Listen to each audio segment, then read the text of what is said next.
Feminism has been an ongoing movement for centuries. It has been developed by the work of Emma Watson, Gloria Steinem, Oprah Winfrey, and Emmeline Pankhurst. We created an online survey and discovered that 34.5% of people are unaware of what feminism truly is. This is the documentary about the rise and the fall throughout the fight for equality. This is a documentary for everyone in the world. This is a documentary for all womankind.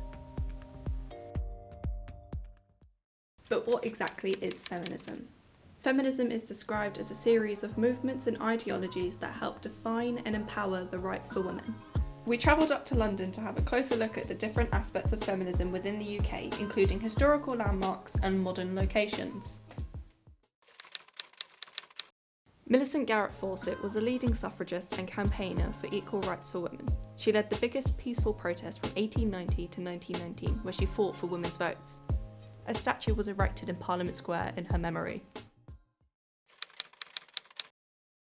One of the first women's liberation movements was held in Trafalgar Square. Over 4,000 men and women came to the streets of London, while the extremely sexist song Keep Young and Beautiful by Roy Fox and his orchestra played.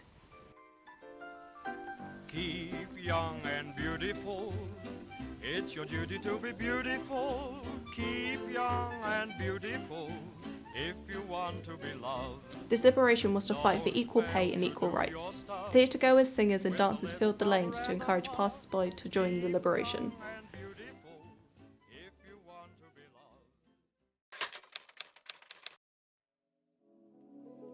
Emmeline Pankhurst, a famous suffragette, one of the leaders of the Votes for Women movement. She sadly died in 1928, 1 month before her legacy was achieved and women were able to vote. This statue was unveiled in 1930 by the Prime Minister Stanley Baldwin, who had opposed votes for women. The statue shows Pankhurst in one of her more familiar gestures. Inside the pedestal is a metal box containing Mrs. Pankhurst's letters and the reports of her death from the newspaper The Times.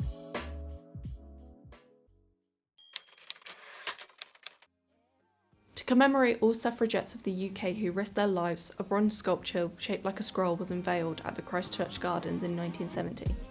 The scroll reads, "This tribute is erected by the Suffragette Fellowship to commemorate the courage and perseverance of all those men and women who in a long struggle for votes for women selflessly braved derision, opposition and ostracism, many enduring physical violence and suffering." Buckingham Palace, home to our female leader. Not only does Queen Elizabeth run our country, she was also the first female member of the royal family to join the armed forces, proving she has always been about empowering women and giving them equal rights and opportunity. She runs our country equally and efficiently, providing as a role model for younger generations.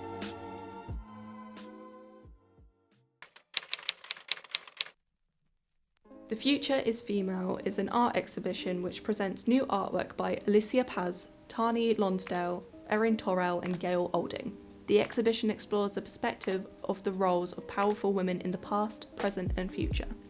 In the art world, there is a clear inequality between male and female artists. Art by women has been marginalised for centuries. With the exhibition, however, it strives to bring greater awareness to the works of these past artists and honour their achievements. Although feminism has changed us for the better, it has sometimes been changed for the worst. People considered extremists have been known to take it too far. Radical feminists have taken social media by storm. We spoke to Emily Nichols, who specialises in feminism, to help us understand radical feminism. So just to start with a little bit about me, my name is Emily Nichols and I am a senior lecturer in sociology here at the University of Portsmouth. I think that it's important to remember that the mainstream media does quite a lot to, perhaps demonise is too strong a word, but it likes to depict a certain quite extreme view of feminism. So we have the stereotype, she says wearing a pinafore dress, of the kind of dungaree wearing, hairy armpitted, hairy legged lesbian feminist who is a man hater, for example. But actually feminism as a singular word doesn't really work. I tend to think more about feminisms, as in we've got liberal feminism, we've got radical feminism, for example, we've got feminism groups spearheaded by women of colour or with working class women. So I think that there's a certain stereotype or image that it's being taken too far. You know, you can be a feminist and do pole dancing classes, you can be a feminist and shave your legs and paint your nails. So it's about You know, feminism and feminists have very broad different meanings, and it's about women's individual negotiations with that identity, I think. The fight for equal rights has had its highs and has had its lows. We have the ability to vote, but we still have to pay for sanitary products. We are given more opportunities in growing industries, yet only 5% of women are in CEOs' chairs. Even if we have made leaps and bounds in positive progress, there are still aspects of equality that need to be challenged. Younger generations are becoming more exposed to feminism, and we hope that they take on movements to make this world a much better, more equal place for everyone. This has been the documentary about the rise and the fall throughout the fight for equality. This has been the documentary for everyone. This has been For All Womankind.